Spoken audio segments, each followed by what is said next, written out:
Morning, everyone, and if we may get ready for our next session, which is about to start.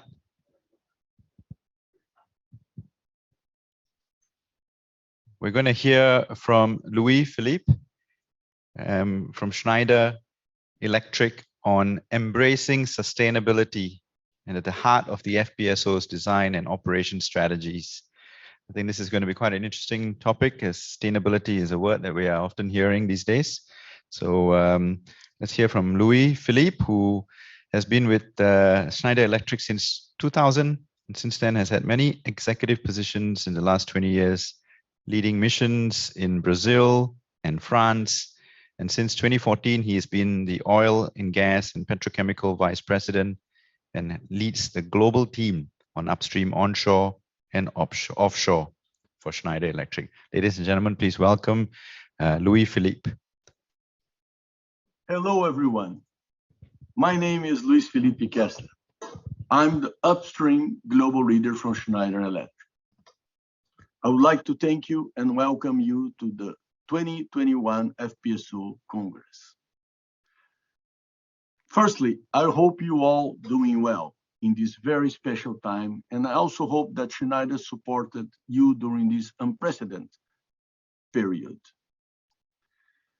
As we are facing this huge digital energy transformation in oil and gas market, today I will explore some ideas about our future projects by embracing sustainability at the heart of FPSO's designs and operation strategies. I will cover 4 subjects in the agenda. First, future offshore market and the climate energy challenge.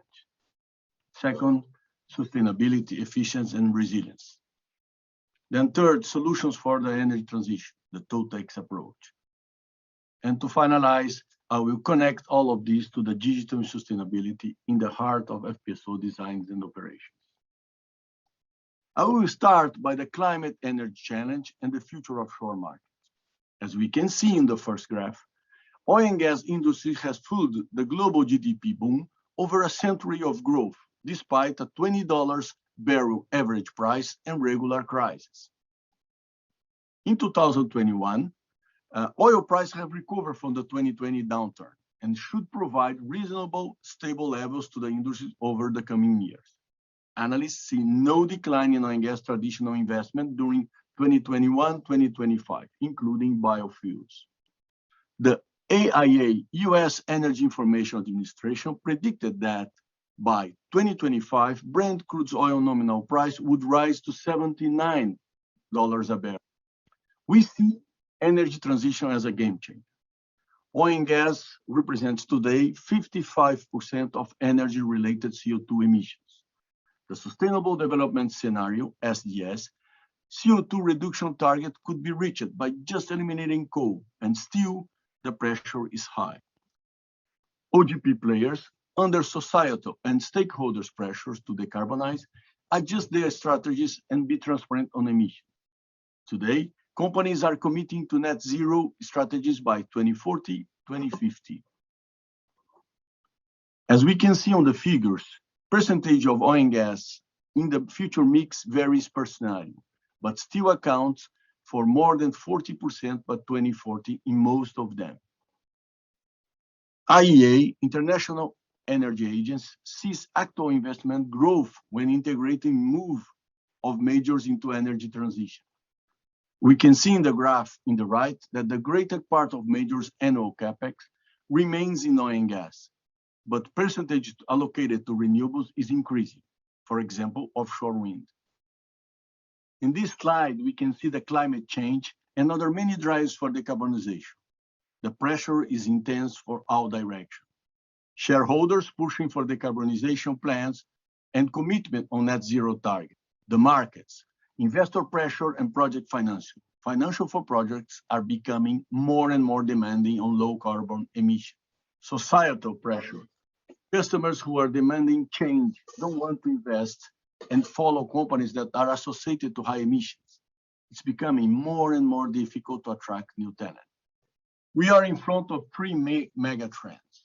Improve ROI is becoming even more crucial for OGP operators. The uncertainty on the short-term future, the COVID pandemic, on the medium-term future, economic recovery, and the long-term future, the peak oil, make them favor to smaller and less risk projects versus the mega projects, lower capex and short time for first oil. The sustainability and energy transition, a major trend that has extended from West European to a global trend. Reposition of players, addressing social and investor concerns, and new business focus like renewables and new fuels. And finally, evolving workforce. A big change in the workforce.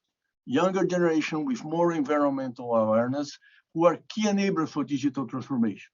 Remote operation and unmanned need to compensate low social acceptance of the industry. It's key to work on attracting this new tech generation to the industry. Finally, digital transformation has been the enabler of remote operations, integrated operation, and will continue to support margin recovery and sustainability. Digital transformation is key to ROI achievement and enables sustainability and energy transition and for the workforce transformation. Sustainability, efficiency, and resilience. Schneider Electric is in the heart of this transformation. At Schneider Electric, we empower our customers to make data-driven decisions to reduce risk, improve operational performance, and optimize production throughout the entire project and asset lifecycle. And our purpose is very simple. It's to empower all to make the most of our energy and resource. We believe that technology allows us to bridge progress and sustainability for all. At Schneider Electric, we call this life is on, because on one side, we have to bring energy to all the people who don't have access to it, and that's 2 billion people on Earth. And at the same time, we've got to make sure that the footprint of energy and resources, the carbon footprint, will be divided by 2 in the next coming 20 years. And our mission is to be at your side as your digital partner for sustainability and efficiency. At Schneider, we have a balance, a synchronization between the people and the business we have around the world. The local presence enables us to better understand, anticipate, and adapt with agility to support your business continuity. We have 128,000 plus employees all over the 100 countries. And as you can see, our revenues as well is well balanced between 4 global hubs. And I want to give you a quick statistics for how digital our business is. Almost 50% of our revenues come from digitization. Connected products, edge controls, analytics, software, services, AR, and more. At Schneider Electric, we have 6 long-term commitments. 1, act for a climate-positive world. 2, be efficient with resource. 3, live up to our principle of trust. 4, create equal opportunities. 5, harness the power of all generation. And 6, empower local communities. And how we do it? By continuously investing and developing innovative solutions that deliver immediate and lasting decarbonization in line with our carbon pledge.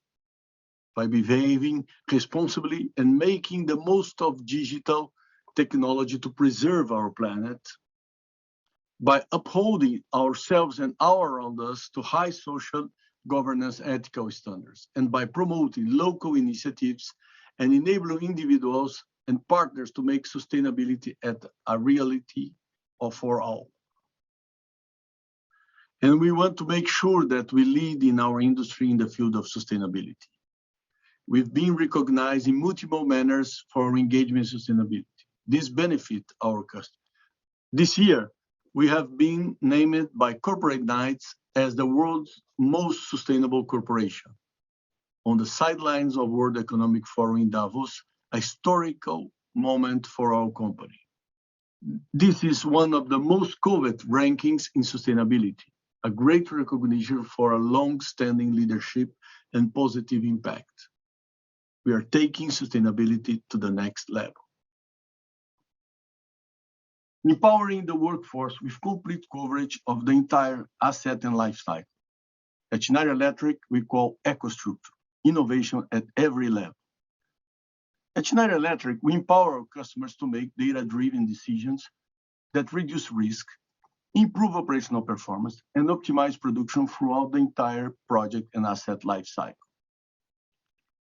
Leveraging the best of power, process, and digital solutions to enable your business transformation for sustainable profitability. EcoStruxure has 3 layers. First layer is connected products that can be easily connected and brought to the digital environment. We have a simple principle at Schneider. Our products are able to be connected not only to our systems, but to anyone's, so they are developed on open standard. The second level is edge control, because local control has to be adapted to precisely what's happening locally. People always need the capability to be in control of the local facility, whether it is in the building, in the plant, on the floor, on the machine.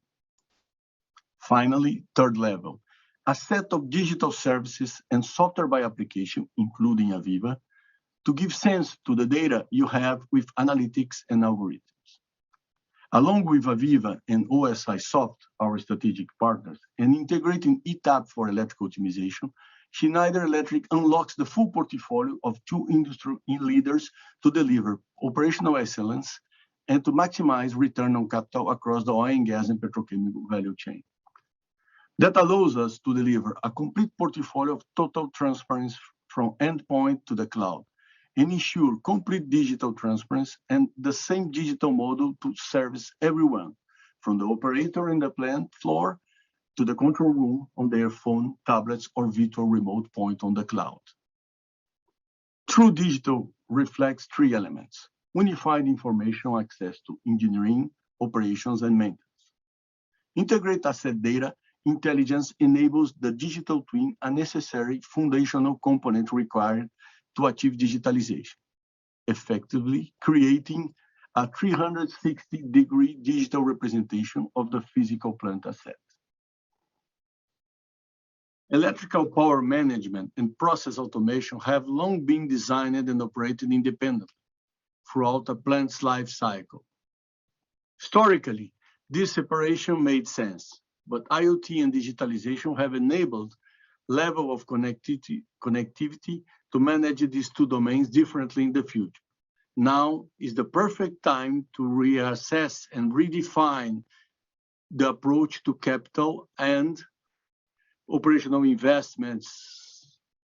By doing this, there is the potential to become more agile, stronger, and to work smarter. The integration of power and process is a catalyst for operational resilience and improved sustainability across the life cycle of the plant. This integrated, digitalized approach drives CapEx reduction up to 20% and OpEx efficiency, including decreased downtime, up to 15%, in addition to improving bottom line profitability by 3 points. End user sees energy procurement cost reduction of 2 to 5% and carbon footprint reduction of 7 to 12% when implementing these strategies. It offers a comprehensive view of asset performance, management, and energy management, and also the value chain from design through the construction, commission, operations, and maintenance. When undergoing on such an integration effort, implementing the right strategy can improve operational resilience for better anticipation, prevention, recovery from adaptability to market dynamics and events. This plant-wide data collection, reliable control, and common exchange between systems, operators, and control room will empower the workforce with clear and verified decision-making. To boost efficiency and cut costs, oil and gas and petrochemical companies have begun to consolidate their automation and electrical operations.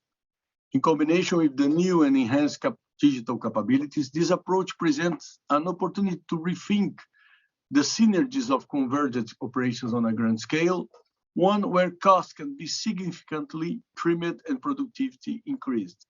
This approach takes into consideration total expenditure, TOTEX. In other words, spending money to achieve outcomes regardless of its CAPEX or OPEX. A dollar is a dollar, no matter when you spend it. So choose where you get the best overall return. Historically, the approach is to think of capital spend, CAPEX, and operational spend, OPEX, as separate buckets, without necessarily tying these together in the whole whole of life total expenditure, the TOTEX view. The TOTEX approach looks at the total cost of expenditure over the long-term operating life of the plant. Put simply, an opportunity may appear relatively expensive in terms of capex, but under the TOTEX approach appear to present a tangible economic benefits with an attractive payback period. Investing $1 more during capex may deliver tenfold benefits during the plant life. It's the whole life cost of the asset that's crucial, not just the initial outlay. When you look at where we are today and the opportunity we have, we see a world where efficiency can be catalyzed by 4 integrations. The first one is integrated energy and automation. The second, digital and IoT from endpoint to the cloud. Third integration is all along the life cycle from design to build, operate, and maintain, in particular with AVEVA. And the fourth integration refers to scale up, moving from side by side to an integrated company management. The first integration, the integration of energy and automation, we see these as 2 faces of the same coin. They work together. On one hand, IT is sharing computing power between cloud and now more and more the edge to make sure the computing is done closer and closer to the edge. On the other hand, the evolution of energy means sharing energy between the grid, which is like the cloud of energy, and the edge, such as microgrids. But this sharing can only happen if there is a digital system that keeps them together. We see energy and automation more and more intertwined because this is the only way to get the full efficiency. The second integration is the digital and IoT from endpoint to the cloud, which means from the endpoint of the shop floor to the control room on the cloud. This has been really made possible for the first time by the Internet of Things and the conversion of IoT, big data, and AI. Third integration is all along the life cycle, from design to build, operate, and maintain, in particular with AVEVA. We started from the world of operations, connecting products to control and software, but we realized our customers were looking for more efficiency over the whole life cycle of their installation. If you look what we do from real estate to industry, when construction is happening, 30% of the cost is about reconstruction, about things not designed or not properly coordinated. We decided to build a complete portfolio of software for our customers. And almost 2 years ago, we joined forces with reference company in industrial software, AVEVA, which puts together the most complete software and digital thread for industrial manufacturing. Let's now look at the fourth integration, scale up, moving from site by site to the integration company management. Most of the companies in the world are managed site by site, and most of these sites are already connected. You reach your real efficiency and leverage your scale when you connect buildings, plants together. Suddenly, you get a better picture of what you consume across your entire company and find the most competitive suppliers for all your operations. You benchmark your sites, so you bring the level of the worst one to the level of the best one, increasing competitiveness and efficiency to your company. Through a life cycle approach, we work to ensure that the highest standards of design and operations that safeguard people, assets, and environment. By digitalizing from the design, integrating digital tools for electrical and automation optimization, the future FPSOs will be sustainable, resilient, hyper-efficient, and people-centric. But how? Simplification and productivity to enhance situational awareness to operators with contextual access to information that mitigate risk and deliver efficiency. We have to keep in mind the megatrends, improve ROI, sustainability and energy transition, evolving workforce. Focus on energy efficiency, save, electrify, decarbonize. Digital is an enabler. Go digital from design to operations. Optimize and integrate your power and the process. Simplification and productivity, always in your mind. And connect power and process efficient to emission measurement. As companies begin this journey to active energy management, the starting place will be different for each organization. However, many companies are finding several common obstacles on their path as they begin to break down these silos. Driving forces like shareholders' GHG resolutions, mandate expenses reductions, and customer pressures demand the move. The main first step is to have a clear governance and an implementation plan approved by all stakeholders. The implementation plan has three key elements. The first one is the foundational program element, a sustainability strategy, public goals, and GHG reduction targets. Second step is implementation and governance, like external reporting frameworks and compliance frameworks. And of course, actions and impact. So focus on enterprise efficiency and renewable energy and clean tech. Quote from Bill Gates, that is very well captured when saying that what matters is the information management process. Digitalization is a powerful means to that end, but only a mean.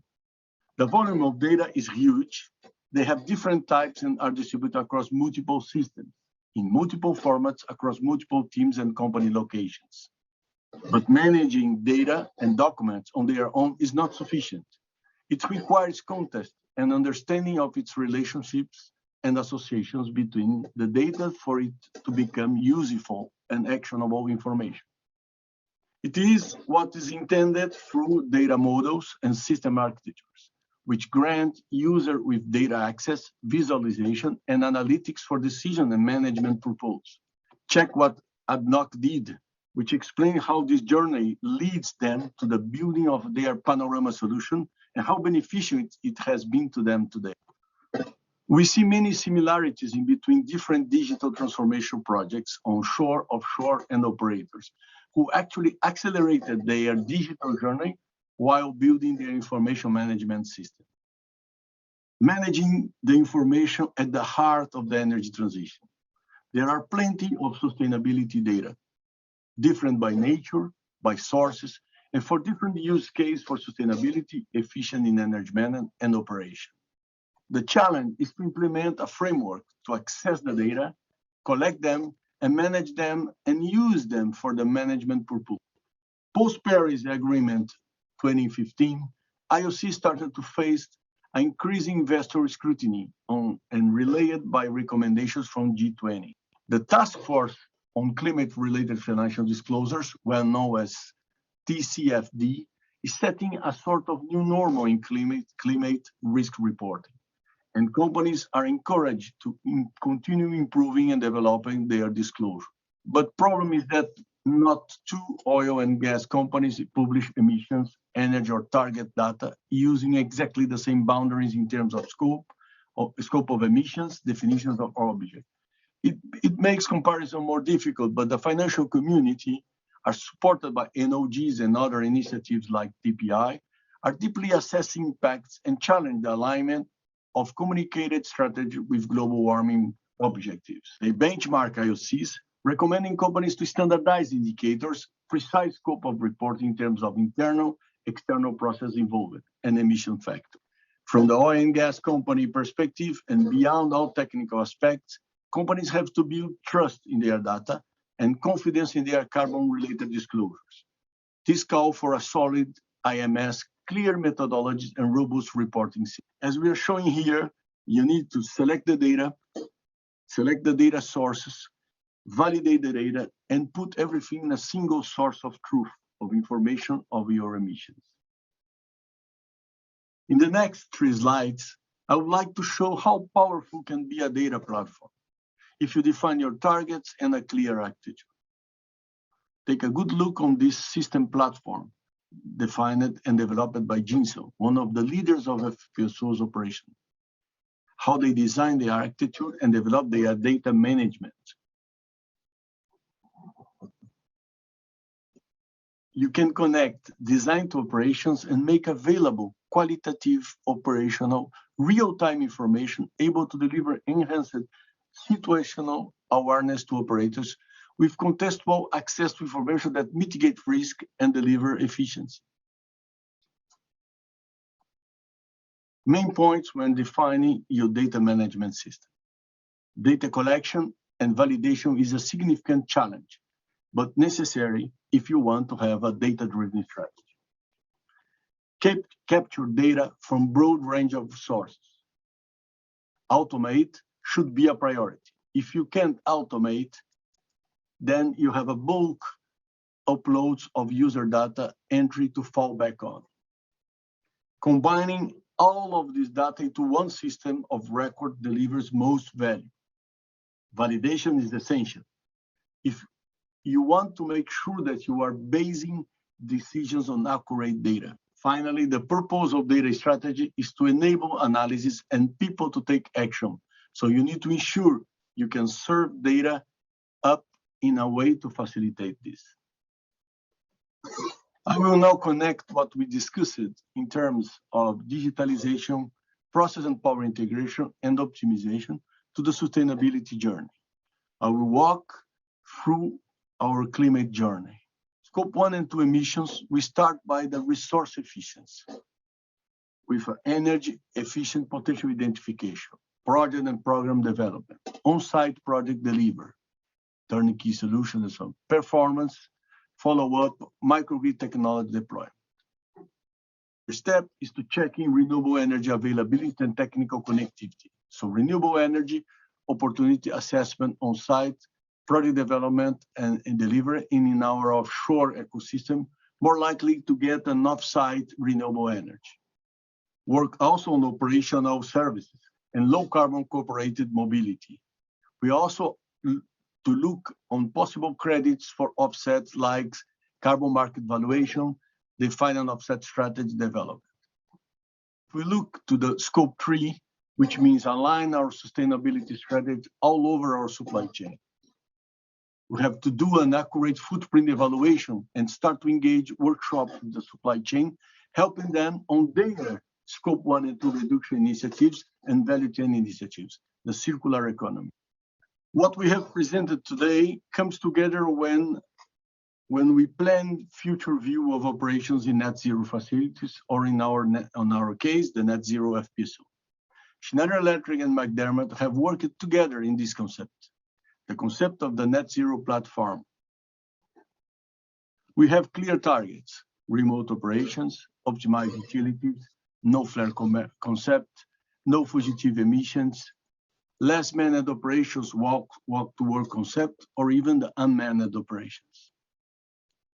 We need to define a path starting by acting now on digitalizing and optimize energy uses in existing operations.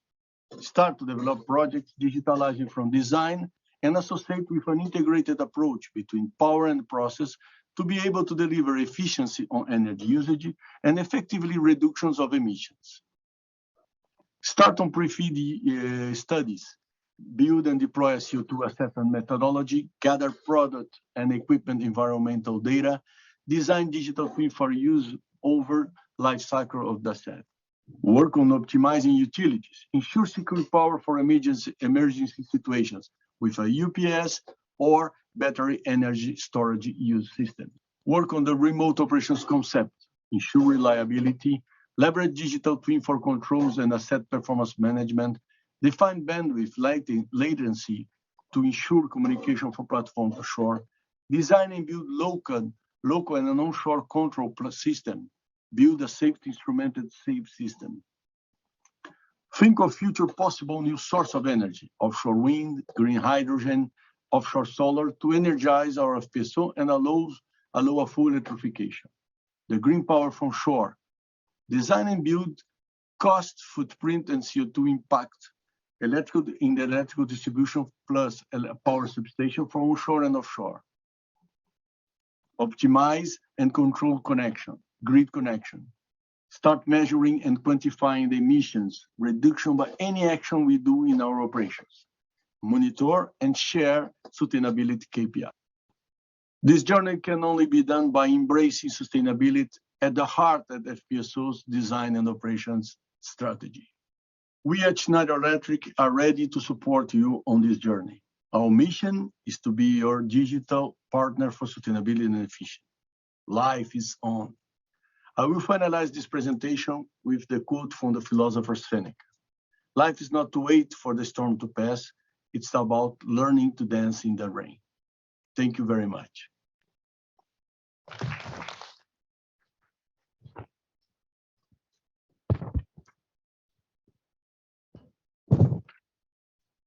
Thank you, Louis-Philippe.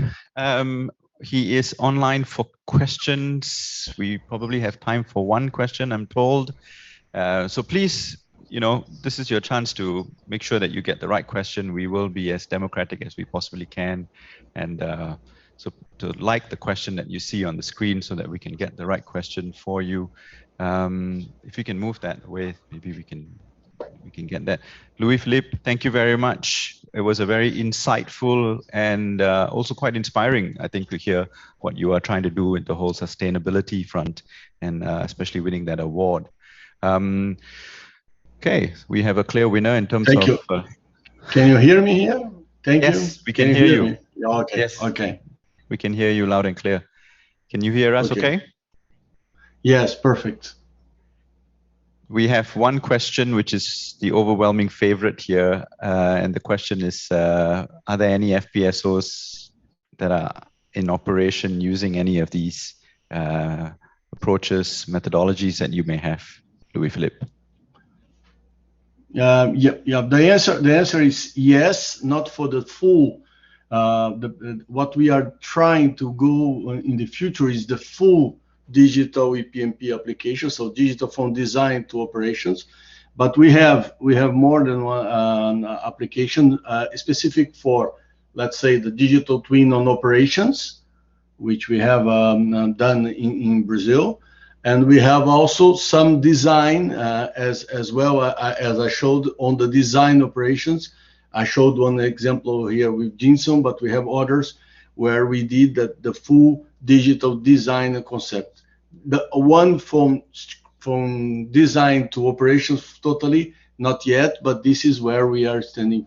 We are looking for in the future, and also the new challenge is not only digitalizing the from design to operation, but also to connect digitalization to emissions. And this can be done if you have a proper digital twin. For instance, you can digitalize your electrical systems. And with a digital twin in electrical system using a dynamic simulation of the electrical system, you can connect that to a measurement of emissions and simulate what makes sense to reduce emissions into that. So this is what we are looking for in the future, but there is already some experience with many companies in terms of digital twin on operations and digital twin in design. The full one is coming, but it's not yet on operations. Okay, thank you very much, Louis-Philippe. Please, let's give Louis-Philippe a very warm thank you. And for those of you who have questions and so on, I'm sure Louis-Philippe will want to take them on. His contact details are on the app, so go ahead, especially on emissions. And if you are keen to look at emissions from a consistent and holistic manner, I'm very happy to say Rystad Energy has the tools to help you with that.